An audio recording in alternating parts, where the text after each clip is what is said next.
Bye! Naririnig niyo ba ako dyan? Amen! Napakarami natin punong-puno ang Amen! Ganyan talaga, no? Talagang ganyan talaga, para wala rin sound. Okay, di ba? Una, oh. Ayan, wala dyan. Mas maganda pa. Bagay, kahit na wala akong microphone, ganda nga wala ka akong microphone. Malaki ang boses ko. Malakas pa nga. Hello. Ito na lang. Hello. Ayan. Okay na yan. Narinig mo ako, brother? Amen. Magandang hapon sa iyo. Sabi nga natin, sa pagdalaw mo sa tahanan ng ating Ama, anuman ang iyong hilingin, na magkaroon ka lang ng pananalig katulad ng kananiya ngayon sa ating pagbasa. Jack yun! Ibibigay ba kay brother? Amen. Hindi lang sa'yo. Kami atin. rin ay Amen. bibigyan ng ating buhay na maraming maraming po! Maraming grasya! Maraming grasya! Para ang pandinig ko talagang may pa rin tayo, no? Ganyan si Ama, no? Matiwaga talaga ang Diyos.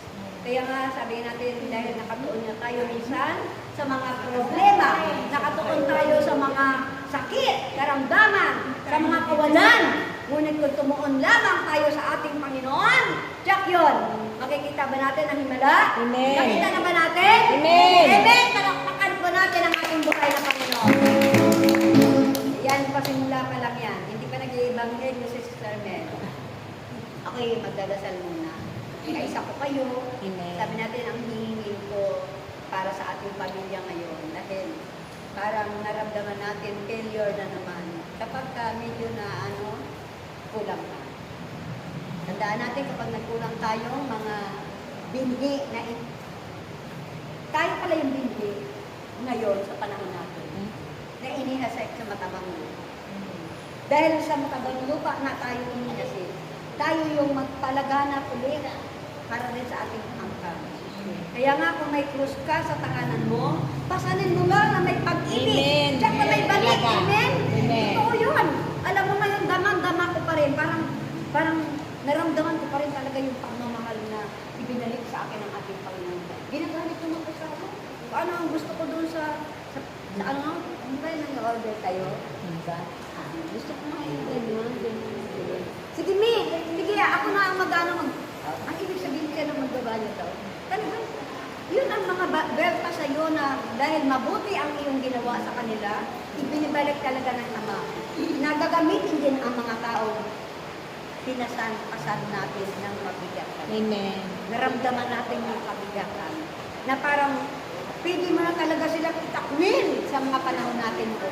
Dahil sa ating panahon ngayon, na tayo nga ang ginagamit ng ating Ama na nasa langit, tayo yung mga binhi na itinunda, na tayo ang gagawa ng mga bagay na ito. Kaya nga, kawawa naman sila kung hindi natin sila mamahalin, ibigin. Yan, lalo yung paborito ni Sister Tess na words, mayroong kababaan.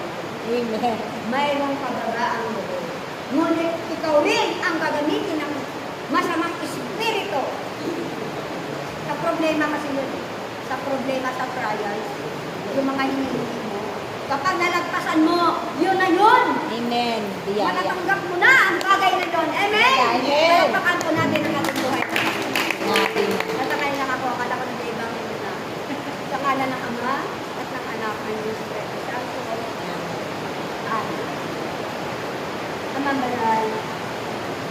Amang banal, Diyos na Tinda, Amang Yahweh. Amang magandang hapon sa iyo, Ama. Ama, narito kami ng iyong mga anak na tutuloy sa kapasalamat. Patuloy kami magpapasalamat sa iyo, Ama, sa mga kabutihang ginagawa mo sa amin. Tuloy mo po, Ama, na ikaw ang Diyos namin noon hanggang sa kasalukuyan. Ama, sinasamba kita at niluluwalhati kita. Tulungan mo kami sa mga awal. Dahil sa aming pagtutuloy sa iyo, naghihintay rin kami na ibabalik mo sa amin ang aming pagtutuloy sa iyo ng mga kahilingan namin ay ipagkakalimutan. Ama, maraming salamat sa amin. Maraming salamat kung ano man ang aming mga pagkukulang, Ama.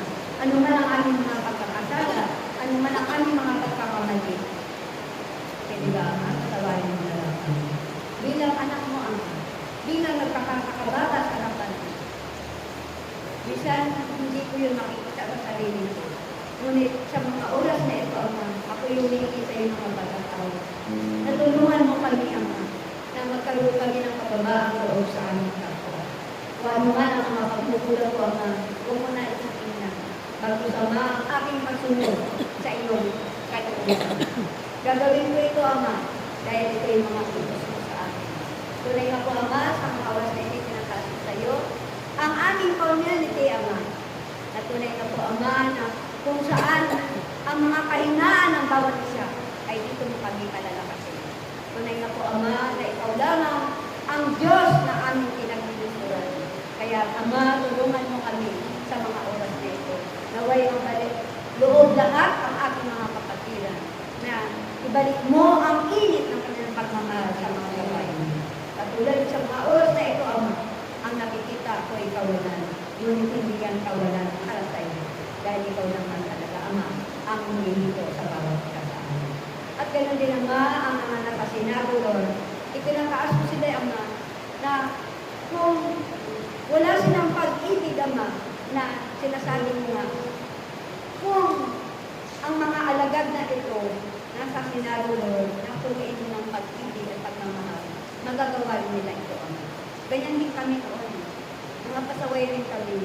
Ngunit dahil natatakot na kami sa iyo, Ama, dahil sa sobra na ang nakikita namin, mga himala na ginagawa mo sa buhay namin.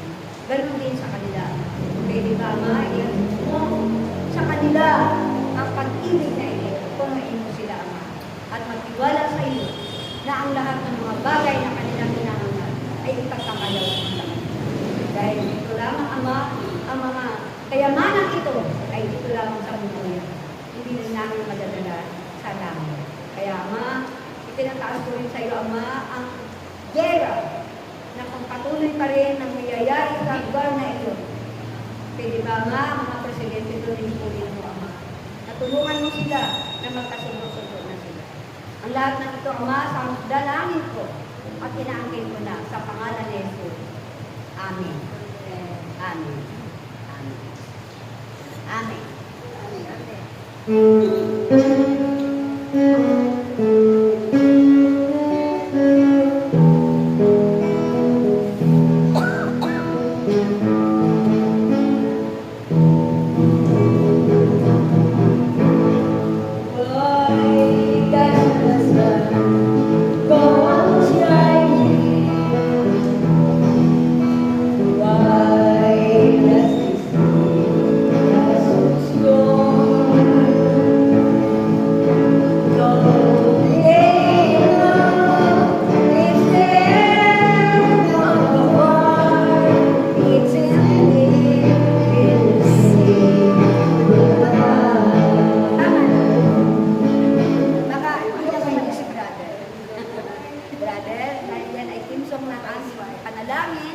Na kailangan mag-end na ang war doon sa lugar ng Israel. Amen? Alam mo yan, ang mga balita na yan ay narinig mo na. Kaya sa pamagitan ng awit na ito, na ayaw ko naman talagang awitin, mabuti mayroon tayong kasama na masyadong hinyo at naisipan niya ang word ng war. War. Imbis na word, dahil ang word ay para sa word natin, war na lang talaga ang mag-iin. Okay? Palapakan po natin ang ating buhay ng Panginoon. Maraming palakpak! Dahil matulong palakpak mo para kay Ama. Himala! Himala! Gagawin ni Ama yan. Dahil ginawa mo yan, na ikaw ay pumalakpak. Nadagdagan ang narinig kong palakpak. Okay, napakaganda po ng ating pagbasa. Bakit pagkakananiya masyadong silang mataas ang antas ng ganang faith? Bakit hindi natin gayahin ang kananiya ito? Ang kananiya doon sa tagpo na mahipo ulang ang laylayan ng ating Panginoon. Di ba? Ganun na lang kalaki ang kanyang faith. Na sana nga buksan ni Ama ang bawat isipan natin at puso. Na hindi natin ang pananamig na ito na katulad ng kananiyang ito. Amen? Lumapit sa ating Panginoon ang kananiyang ito. Ano ang sabi niya? Panginoon, anak ni David, sa pinansinis ng mga oras na ito. Sabi nga patay mga alagad, para kami ni Sis Lopez. Pwede ba brother, bigyan mo na ulit yan eh. Di ba ganun ang ginawa ng mga alagad? Pwede ba, Panginoong Jesus, ibigay mo na nga sa babae niyan ang kanyang kahilingan. Ang kulit niyan, kanina pa. Ginugulo tayo. Ngunit hindi pa rin yun pinapansin ng ating Panginoon. Magang salita. Oo. Kaya nga sabi nga natin, ngunit patuloy pa rin na lumalapit ang babaeng ito sa ating Panginoon. Doon ko talaga na nakita na kahit na binabasa mo pa lang ang Bible na ito, makikita mo talaga yung faith niya. Amen. Ano ang sabi ng ating Panginoon? Hindi ko pinakakain basta-basta sa mga naliligaw na tupa. Kahit naman po mga tupa ay kumakain din ng yun ang ibig sabihin, nagpakababa siya. Kahit ang mungo ay pinupulot ng mga tuta sa ilalim ng lamesa at pinakakain yun sa kanyang mga anak. Ang turing niya sa kanyang mga anak kahit na tuta. Dahil mahal na niya ang kanyang anak. Really po ba? Mangyayari ang iyong kahilingan. Amen. Umuwi ka na! Pinagaling ba? Amen. Pinagaling ba yung batang inaani ng demonyo? Amen. Amen! Palakpakan po natin ang ating buhay na Panginoon. Alam mo yung mga pagpong ito na dito mo kukunin kung paano sila nananalig na sabi nga natin hindi biro ang paglapit ng ating Panginoon. Nagpakababa ang babaeng ito. Kaya ba natin magpakababa? Minsan, pag mayroon tayong hinihingi na binibigay, parang discourage ka pa, amen? Parang galit ka pa. Ikaw na nga ang humingi ng tulong, galit ka pa. Sabi nga natin, pero hindi yan ang kalooban ng ating Panginoon. Dati yon, nung araw yon. Pero sa ngayon, sa panahon natin, kahit na ganito rin ang ating kalagayan, nagkakaroon na rin tayo ng kababaang loob. Amen. Alam natin na nagkamali tayo sa ating kapatid. Nararamdaman natin yun. Nalulungkot ang Holy Spirit sa puso mo. Kapag ikaw ay nagkaroon ng medyo mga kasister, nakapagsalita ka, ikaw na mismo ang hinihingi ko ng ating Panginoon. Nararamdaman mo yun, na ikaw, bakit ako nagbiglang nalungkot? Bakit ako biglang nanamlay? Yun. Nasaktan ang Holy Spirit sa puso mo dahil sa iyong kapwa. Dahil yung kapwa mo, automatic yun, si Kristo yan. Kaya nga kapag ano ang ginawa mo sa iyong kapwa, ay ginagawa mo sa akin. Amen. Kaya nga, talagang sa totoo lang, napakahirap ang masaktan natin ang ating kapwa. Hindi naman siguro logi kung ikaw ay tumalikod na lang at pabayaan mo na lang siya sa kanyang mga ginagawa. Distansya. Amen? Alam mo, talaga sa totoo lang, blessed na blessed talaga ako sa nangyari noon. No? May karugtong ko dahil pananalig noong sa linggo rin ng ating ebanghelyo. Sabi ko nga, bakit? Sabi ko nga, parang naghahakot pa rin ako ng blessing. Walang tigil ang blessing dahil doon sa mga nangyari na yun na masalimuot talaga. Alam mo, minsan sa dumarating sa buhay natin, sakit, karamdaman, kawalan. Pero kung panghawakan mo ang pangako ng Diyos talagang, gagawa ba ng himala? Himala ba? Amen! Palakpakan po natin ang ating buhay na Panginoon. Hindi lalayo ang problema. Doon lang yan, paikot-ikot sa tahanan natin muna. Testing nga yun eh, sa iyong alagad. Sa ating mga alagad, tayo ang alagad eh. Amen? Humahayo ba sila? Nasa bahay lang sila. Kaya nga kawawa naman ang ating mga mahal sa buhay. Sila'y busy sa kanilang pagkatrabaho. Busy sila sa kanyang tungkulin dahil mayroon silang mga anak. Kaya nga kawawa naman. Eh paano kung ikaw ay pumatol na alagad? At yun ay talagang sa totoo lang, ako mo yun. Kawawa naman. Sino ang tutulong sa kanila? Sabi ni San Pablo, kapag ako'y gumagawa ng mabuti, hindi mabuti ang aking ginagawa, bagos ang masama ang ginagawa ko. Sino ang tutulong sa akin? Diba ikaw, alagad? Sino ang tutulong kay sister natin? Diba, alagad? Kaya nga napakabuti ng Diyos na tayo ay binigyan ng kapangyarihan na katulad nito. Ang kapangyarihan ito hindi kayang bilhin sa SM. Walang mabibili nito. Kaya nga, yan ay regalo sa atin. Dahil sa pagpupursige rin natin, sa paruot parito natin dito sa simbahan, hindi rin biro ang mga pamasahe natin. Hindi natin sinusumbat yun kay Ama. Dahil alam naman natin, kahit paano may mga taong hinihingi po na binibigyan ka rin ng mga ganitong expenses natin. Amen? Araw-araw, hindi kasya ang 100 kay Sister Mel.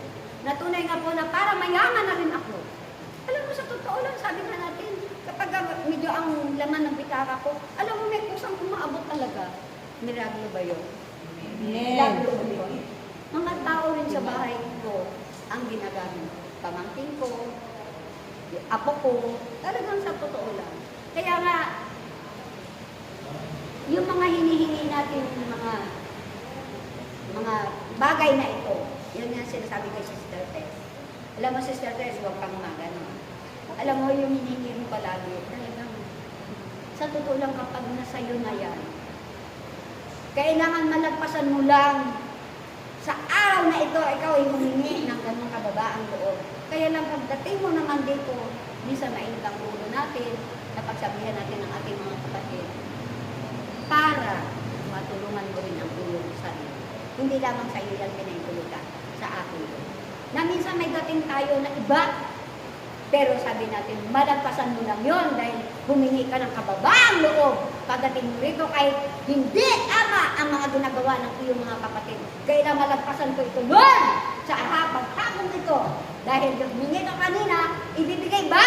Amen. Kaya nga lang may pasalubong kagad. Yun nga yun, kailangan matalunan mo. Kaya nga yun na yun. Kapag matalunan mo, ang mga hinihingi mo, nagkaroon ka ng pananalig kayo. Kailangan magkaroon ako ng pananalig kayo araw na ito. Kailangan tanggapin ko yun. Kailangan maibigay sa akin yun na yun. Ay kaso pagdating mo sa bahay, bigla ka nagalit. Hindi ka nakalagpas sa pagsubok. Kaya nga ang lahat ng mga pinapahintulutan ng ating Panginoon, kung ikaw ay may pananalig sa Kanya, kailangan malagpasan mo yun. Kaya nga lang, sabi nga natin, paano mo yun magagawa? Malalagpasan ko, Sister Mel. Dasal lang at panalangin. Tsak yun. Gagawa ba ng himala? Amen. Amen. Palakpakan po natin ang ating buhay ng Panginoon.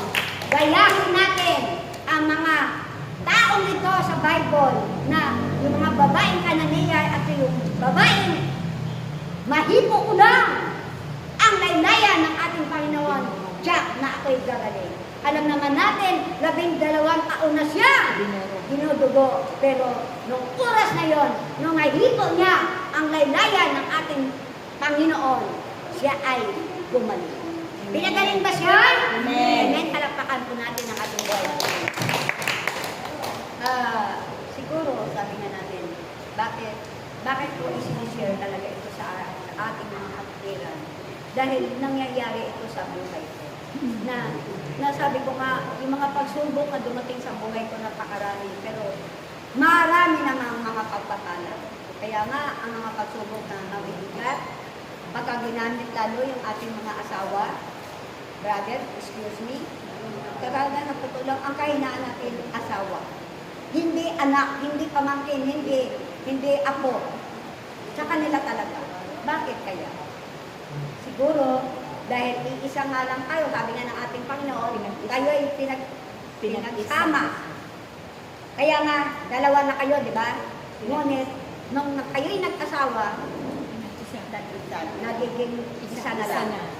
Ang lalaki, iiwan ang magulang, ang ama at ina, at sasama sa asawa. Kaya nga kapag tayo nagkaroon ng mga sakit na ibinigay ng asawa mo, parang damang-damang mo talaga yung sakit. Pero pagkatapos naman noon, kapag kayo na nagkakasundo, kaya nga ang mga biyanan dito, kapag ka nagkagalit ang mga anak ninyo, huwag kayong mangingialam. Kung may pananalig kayo sa Diyos, ipagdasal mo na lang na sila ay magkasunod. Kasi pag ikaw ay nakialam, magulo na yun. Kasi third party na. Bayaan mo sila. Sabi nga natin, kapag nasa kwarto na yan, at tumainit, yun na yun. Ang kasunod nun. Panalangin. Yan. Panalangin ka na lang, mag-vigil ka habang sila naman ay naglalaglagan. Ako sa Google siguro. Okay, palakpakan po natin ang ating buhay. Ba't napunta doon? Eh siguro, sabi nga natin, isa rin yun na nagbigay sa akin ng sakit. Pero ngayon talagang wala talaga, sa totoo lang. Mahal na mahal ako ng asawa ko. Ginagampanan niya lahat ang mga trabaho noong ginagawa ko.